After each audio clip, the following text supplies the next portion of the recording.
we have a very specific goal in 2025. And if you're listening to this show, you are probably in a position where you have a goal, whether it's a 1 year, a 3 year goal. If you don't, then I would stop the recording right now and figure out what those goals are. Because without a goal, without a big vision that everyone gets on board with, you will never be able to do any of the things that we're talking about here. We have a very, very specific goal, and this is not about tier 11. This is about you managing and you leading as a leader. Even if you only have like 1 or 2 people that report to you, you should have your own goals for your own department.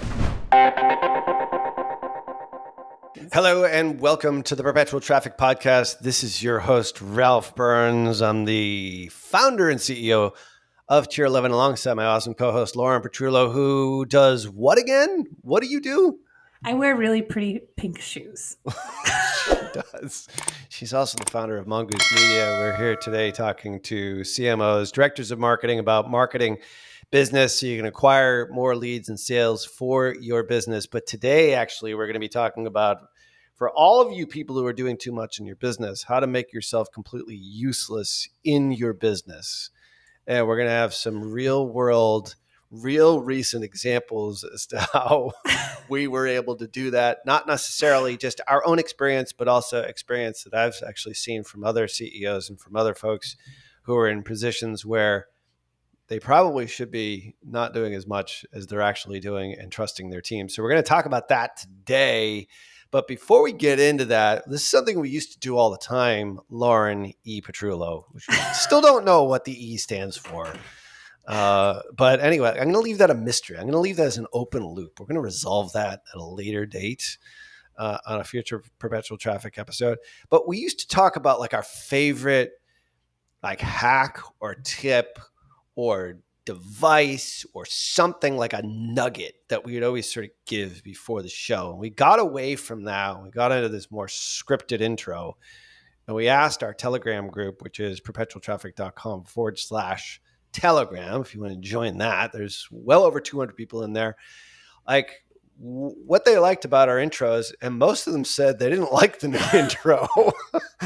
So fresh starts here with Lauren. We're going to get back into like your favorite thing that you use every single day that maybe somebody can maybe pick up and start using. And what is it for you? Is it a hack? Is it a tip? Is it a tool? Is it a piece of hardware?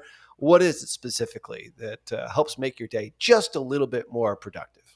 Right now, it's a piece of hardware. I can use words. See, look at this. We're changing the intro, and I'm like, words. Right. It's hardware that came in a cardboard box, was my guess. Yes, 100%. Right. So it was cardboard-y at one point in time. So what is it specifically? It's a Stream Deck. I actually got recommended this like years ago. It's like you can see it if you're watching on YouTube. Watch it on YouTube. Yeah. It's like I have 15 buttons, and then you get to like program like apps, and I'll use my claws and just rapidly get to what I need to do, include like the mute button, my focus playlist. What I really, really like it though for is when I'm on client calls, we have so many different tabs. Like I live in the world of incessant screens and tabs and swipe right for more versions of it, that when I'm on a client call and I need to pull up their ads manager or their reporting or anything like that, I just literally tap 1, 2, and I have all of them at my fingertips. So instead of keeping like hundreds of tabs open, so I've been on so many, haven't you been on like so many Zoom calls where somebody shares a screen and it's like 1,000 tabs and they're all like compressed like on Chrome. Like instead of doing that, like that's the alternative to it. And that's a messy way of doing it. Or what I'll typically do is I'll just pin tabs. But as I look at my Chrome right now, this is my version of what you're doing. And it's very much less productive. I've got, I think, 9 pin tabs. Only? So that's only. But I've got 27 tabs probably. And how many bookmarks? Oh my God, bookmarks galore. I've got bookmarks all over the place, but it's all in the bookmarks bar on Chrome, which I think is helpful. But what you're doing is like literally you can press a button with this thing and it goes to whatever you want, whatever that favorite tab is. Yeah. ads manager if you're on a call. You can click easily over to Zoom Oh, too, I've I got an assume. emojis button. When we're doing copy and Seriously? I'm like, okay, so fun fact, like if you look at my keyboard, half of the letters are missing because I've just smeared them away. And so like if I can't find or like do the keyboard shortcut to the emoji I want, I literally have one of my Stream Deck buttons opens up my favorite 15 emojis. What is your favorite emoji, by the way? Is it the Right now it's LOL? the salsa dancing lady. That's good. Mine seems to be the fire emoji recently. I don't know why I've Okay. been using that one just because I'm so influenced by my kids. Like, dude, that's fire. Like now it's not really actually cool, but now I use the fire emoji. So the dancing, yeah, I like the dancing lady emoji. So all right, Stream Deck Mm. is the name of. We'll leave links in the show notes. We do not get paid for these promotions, by the way. But if you are listening and you're off Stream Deck, you might want to sponsor the show. For me, it still goes back to we did an entire show on this way back on the customer journey that I used to buy a $600 product, which I think it's actually a little bit less now, but it's called the Remarkable 2. So we'll leave a link in the show notes for that whole show, which was actually, I think there was like 11 steps to ultimately for me to buy it. And it Oh. talked about the customer journey. But since then, and it's been easily a year, I use this all the time now. And if you don't know what the Remarkable 2 is, it's a tablet. I'll actually show it here. So watch it on YouTube. Like here it is. Here is my thing right there. You can actually sort of see it. You can see it's got there's basically folders and then there's notebooks. So I have a bunch of notebooks that are just random that I haven't organized. That I've got probably like 10 or 15 of them because I haven't categorized them. But in most cases, I have folders that I use specifically for specific projects. So, for example, like I do a CEO video for our company like every couple of weeks. I have all my scripts that are in there. Every podcast episode, literally, like in my podcast folder, like literally like all the notes for all the podcasts like we've ever done. Like today, Lauren 6424 is like the most recent one. And the reason why it's so vital for me is that I find that the way that I used to write notes, it's a note-taking device. It is tied to the internet, but it does not have any of your apps on it. It doesn't have there's no tie-in whatsoever. You can't, respond to text messages. You can't No respond to Facebook. distractions. No distractions. So Ugh. literally I will use it to brainstorm ideas. I did this last week. Oh, that's Um, so good. and it's like I said, this whole list. I actually gave it to my COO. It's called the 521 list because when I wrote it, it was 521. And I said, this is what I need you to accomplish. And I did every single, like I rewrote it at like 4 a.m. or whatever it was, and rewrote it. And it came out one page. I was completely undistracted for like those 2 to 3 hours. And it is now like being implemented in the business. So it's Amazing. like it's so good for just getting yourself away from the business, focusing in on stuff like that. But also for me, like I got on a lot of calls during the week where it's either it might be a sales call, it might be just sort of a call with somebody that I just want to get to know, it might be with a private equity group, might be. So I have files for every one of those calls. Hmm. But the most important thing that I find is that when you're on a call, especially because most of them are Zoom, if you're writing notes and you're typing, it gives the impression to people that you're not paying attention. So anyway, so what I found is that, when you're actually writing, you tell people, yeah, I'm just writing notes. And you can still look at the camera, you can still pay attention, and you're jotting down notes and then you're looking up. And it makes the meetings for me so much more productive, Hmm. and I can think and write at the same time. I can't think and type at the same time. Okay. So in a podcast setting, in an interview setting, in any kind of meeting, whenever I'm writing notes, I'm still 100% present, or as much as I possibly can be. And I would Hmm. say that this that, the best alternative that I've found is just a legal pad. Oh, Just I have. writing. But the problem is, I have a stack of these things, legal pads from like 10 years. I don't know where the hell I've put any of it. So Remarkable has solved that entire problem Yeah. for me. So I think they start at like 400 something dollars. You can get cheaper versions, but we'll leave a link in the show notes. But if you ever use a Remarkable, it is truly remarkable, especially if you're trying to run a virtual business and you've got a lot of meetings during the day and you just want to make sure that you stay organized, and the folders and everything else are awesome. So, all right, there's our 2 tips. Yeah. So, Well, I will just say you write for you. That's you handwrite. I type. Like I'll type my meetings out, which is why like if I should send a picture to Telegram just how many missing keys there are. Like no one can use my you should. keyboard. You should. They would love that. I'd It's love like that, actually. anyone like my SDE, whatever is between X and V is gone. Whatever's next to M is gone. Yeah. But I can type without looking. So I literally I look, I have no idea what it is. If I'm not looking, I can type. You're a way better typer than I am. Did you take like typing classes? How did you learn how to type?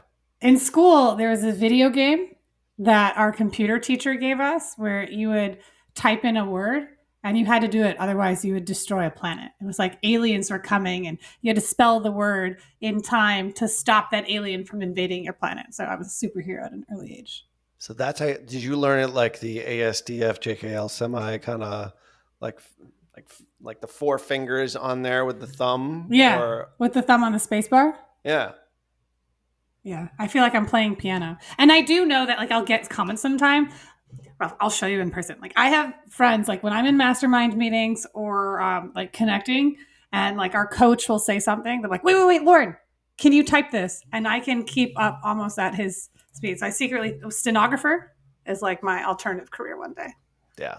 See, that's amazing. Like I think like if you're an unconscious typer, like you are, you probably wouldn't need the Remarkable too.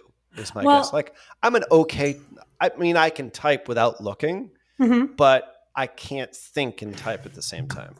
So I can have a conversation on this screen while typing and be having a conversation with you. But I do the same thing with my phone. Like I'll be like the other day I was with my business partner and I was sending a text message to someone on our team while having a conversation with him at the same time. And then he checked, he's like, you didn't make one spelling mistake and you're actively engaged in 2 conversations at the same time. That's insane. I think you're just you're like a freak of nature. People like you. No. I just things. I grew up in a generation where like you had your phone in school and you were texting under the desk, but like you didn't have the full keyboard. You had to push 3, 1, 2, 3 times to get to like letter F. Yeah, exactly. Right over there. All right. Well, there's our two little hacks tips here for you to start things off for Perpetual Traffic. We're going to try a bunch of different intros. We're going to let you guys in on the voting here by going over to perpetualtraffic.com/Telegram. Tell us which intros you like. This one might have been a little bit too long. We might have to have Kevin edit it out. But I think we're both pretty passionate about both these little tools. The show is just the intro. It's just the intro. Like, yeah, thanks, everybody. All right, till next week's show. See ya. No, actually, today is related to this. So, like, we're using tools in order to get more productivity, right? Yeah. So, but today's show is actually all about how to make yourself useless in your own business. And, like, useless. And that is scary to a lot of people because we have had shows and we've done this. Qasim did a show on outsourcing, all important stuff. But I mean, we're talking about sort of different level here. And you actually told me before we hit record, and maybe we were recording because we pre-record and then we actually record, of you in a meeting where this kind of happened and it spurred the idea. It's like, that's what we need to talk about here today because it's been very relevant for me. And I'll talk about my experience just in the last week or so. But tell us that story. So in my team, we have 5 departments, right? Each department gets a meeting every single week. They have their dedicated day. And Thursdays is our social media meeting, so the organic social team. And I had assigned to the leader of the social media department that meeting. I said, hey, I want you to run these meetings now rather than me running these meetings. And she had taken it over, and it was her first meeting like by herself. I came to jump in, 10, 15 minutes late to say, hey, does anyone need anything? How can I help? And in a very polite way that anyone could ever say to their boss, she said, you actually can leave because you being here is going to make it less productive, and like we don't need you. And I was like, oh, I will take 90 minutes back on my calendar, thank you. That is that's hard for somebody to say. Oh, for sure. Like, how do you To tell the your boss go away? like tell me, how did she say it again? Are you using the exact words that she said this? Because I'm saying this for two reasons, because Mm. there's two different types of people that are listening to this show. There's the people who would be giving that advice, and then there would be people taking that advice, Mm. because this is actually one of the big keys to making yourself more productive. Yes, the stream decks and the remarkable twos help with all that. But Mm. at the end of the day, like, you should be spending your time on higher level thinking tasks as opposed to running a meeting, especially if there are people that are very capable who maybe you just haven't entrusted with that ability, that are perfectly capable of doing it and maybe doing it better than you. So much better than me. Like, I'm not even gonna lie. We had like for 2 weeks before, we were like doing this meeting a little bit. Like, we have our structured templates of how the reports are. We go through each channel. We look at like, 10 to 13 KPIs per channel. We talk about like what are roadblocks, because it's like the three pillars for us is client happiness, performance, and production. And the way that I thought made the most sense is not the way the rest of the team wanted to talk about stuff. So when I was like, okay, hey, you can take it, you run it next week, however you need to, I'm actually not going to be on it. So she's like, okay, she came prepared. She planned it in a different way. And when I had jumped in, Ralph, I was like a fly on the wall of greatness, because what they were talking about and the deep level they got into a lot of the accounts was something I had never achieved in those meetings. And I was just like, wow, I was useless. Why did I wait so long? And then I'd asked, hey, do you guys need anything from me? Are you all set up? And then I believe her exact words were like, no, we're all good. You don't need to be on this. You can stay if you want, but like, we're totally okay. We've got this. And then we had a conversation later, and she's like, yeah, I didn't need you on that. We were going really, really well. And if you had stayed, it would have been more disruptive and counterproductive, because they were going on a roll. And I think there's an element too where they, her team, like there's 6 of them on that call, probably felt more comfortable talking about stuff without me in the room as well. So I'm like, yes, staying away. I mean, we're not going to name names here, but like, that takes a lot of courage, I think, for somebody on staff to sort of say that to the boss. Fair. She's a total introvert too. Like, it's not something that, like, there's certain personalities that will say something. Like, I'm Yeah. not someone that can keep my mouth shut, and Right. it doesn't always do well for me. But most of the time, it's pretty well received. But yeah, no, for sure, I can imagine that being really hard. I don't know if I would, at that stage of my career, been comfortable saying it actually was more productive until you came in, and it continued to be that productive after you left. Hmm. Hmm. Well, I think that's a tribute to the staff that you've created, but also it's very clear to them like what the vision is and what the higher level objective Hmm. is, and they know what that objective is, which has been put into place by you in order to enable them to make that type of autonomous decision to say, hey boss, I don't need you here. That means that they understand already like what it is that you want from them. And Fair. that's actually very good leadership. Like, excellent top level leadership from my perspective. Well, yeah, no. I mean, like, there's some pieces to it. Like, I've obviously worked in various environments and have had coaching and mentors most of my career, but I do like want to put onus on them, I think, co-creating that vision, because even what that department has done is they've actually created this entire project that I have been very minimally involved with. But so in the same capacity, I had told two of the people on the team, we're going to stop our daily huddles. And for 6 weeks, you guys are just going to focus. Let's get in. And then 6 weeks later, I was like, do you still want daily huddles? They're like, no, actually, look at this whole new product we developed when you stopped micromanaging. That's very cool. So it's like you're going down this road saying, all right, just keep doing this thing. But they're like, well, wait a second. What we actually really need is this other thing over here. Yeah. And if you were on the call, then that would have stifled our creativity to actually take this in a new and different direction. Yeah. I was useless. I Yeah, was there to pay. pretty much. Pretty much.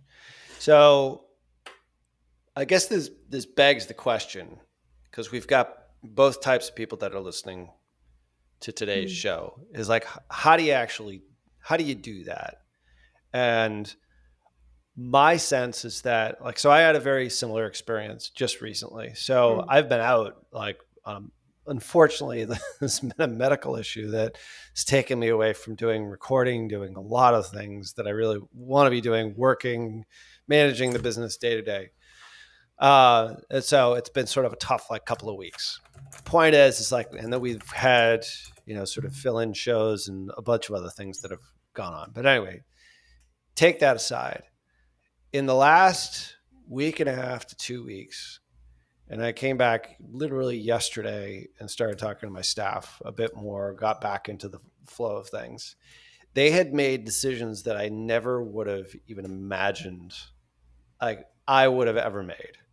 And I'm not going to get into some of the specifics. Like, there's a new company that we're setting up, and this new company actually needs what's called a generalist. I won't say exactly what it is, but like this other position that I never thought we actually even needed.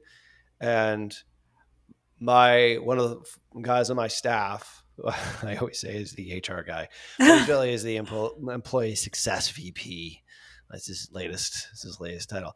He wrote up a 27-page document that outlined the pros, cons, the ups, the downs, the executive summary. I mean, I'm looking at this thing right now, risks of not executing within our timeline, how this fits into our overall rocks, what our company goals are, and how it actually fits into those goals.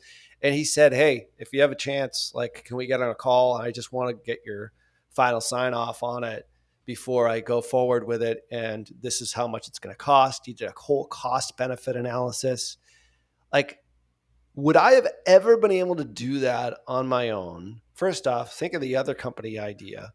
Think of like hiring this individual, putting together a business case. Now, this guy has someday we're going to bring him on the show, because we've got to go through like how he actually does like our hiring at Tier 11, because I'm so proud of him and I'm proud of the way that we do things here. But anyway, that's secondary, because that doesn't really matter. What matters is that he understands the vision. We know where we have a very specific goal in 2025. I mean, if you're listening to this show, you are probably in a position where you have a goal, whether it's a 1 year, a 3 year goal. If you don't, then I would stop the recording right now and figure out what those goals are. Because without a goal, without a big vision that everyone gets on board with, you will never be able to do any of the things that we're talking about here, in my opinion. And like, we have a very, very specific goal. And this is not about Tier 11. This is about you managing and you leading as a leader. Even if you only have like 1 or 2 people that report to you, like, you should have your own goals for your own department. And the big thing is that this individual, Josh, he knows what that is. He has a rock. We have a rock for him. Every 90 days, we follow traction, EOS, to a T. And we have an integrator who's our COO now, who's been on the show, Ryan Hodges, at least on 2 episodes. And every 90 days, we set our rocks, and it's like, this is part of his rock. So it stems from the big goal but then it goes back to the quarterly goal and then to the actual action itself. Mm. And I got on the call with him yesterday. I was like, listen, you don't need to pitch me on this because I've read through everything. Like I just have individual questions. And that's the type of empowerment, and that's the type of uselessness you want in your business, because it makes your business that much better. I never would have thought of any of this stuff, because if I had controlled the process, it would have been in this direction. He's like, no, we actually need to go in this other direction, which is like a 45-degree angle difference than where I actually thought it was going to go. Mm. So if you're making these decisions on your own, you think that you are the one, but you have a good staff, or you trust your staff, start empowering them. You withdraw a little bit almost every day from the day-to-day, from their activities.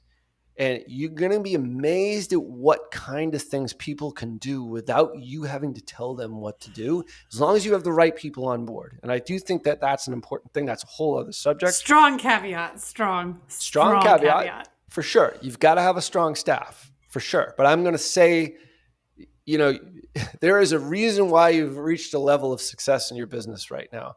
So you probably have a pretty strong staff. Could it be stronger? Of course. Oh, there's always room for improvement. Even like as a leader, like I learn every single day. Like if anyone thinks that they have a perfect staff and they're the perfect leader, you might be an opinion of one on that one. You've got another thing coming. Like it's just not going to happen. And you can think that your hiring process and your people, like, when people say, oh, what's so great about your company? Oh, it's our people. It's like bullshit. It really is. I always sort of say this. It's like, our company's like a family. Fuck that. No, wait, hold on. There's some families that you don't like.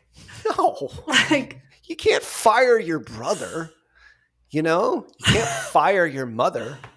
Sometimes I mean, the point is that it's a sports team.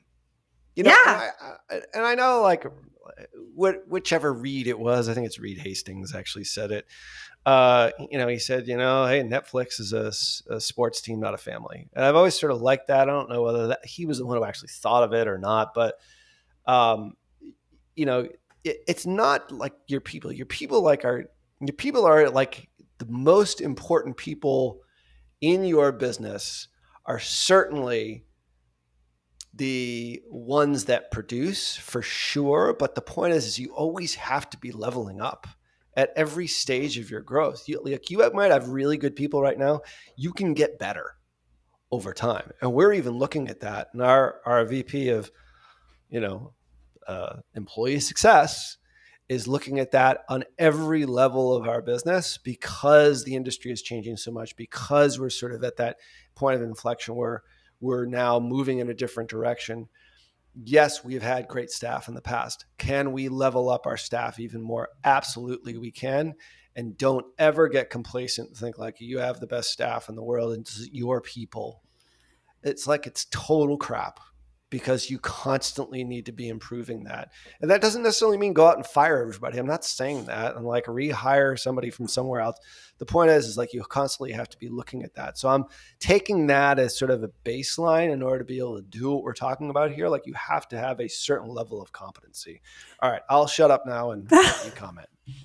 No, I'm just like thinking like all of that is so true, like the leveling up, because so one of my mentors and close friends, Damien, he has constantly told me that anyone in their role that is doing the exact same thing that they were doing a year ago is in a position where they're likely either starved for resources and level up opportunities, or are just going to constantly be that only position filler. So that was just like one component of it. And like leveling those people is really, really important.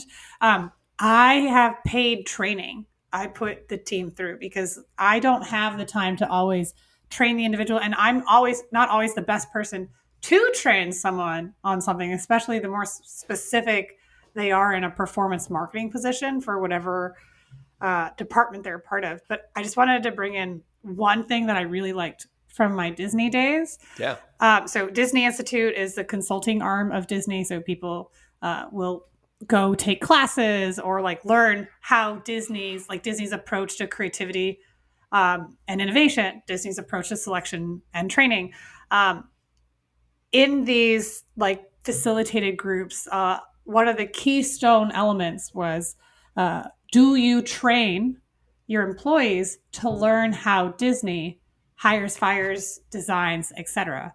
And the main reason why people wanted to send their employees through Disney Institute was because they got that you were afraid to train people and they leave. You didn't want to make this huge investment into someone. I don't want to spend $5,000 for them to spend 2 days training. I don't want to invest $500 into this course. But the counter element was, but what if you didn't train them and they stayed?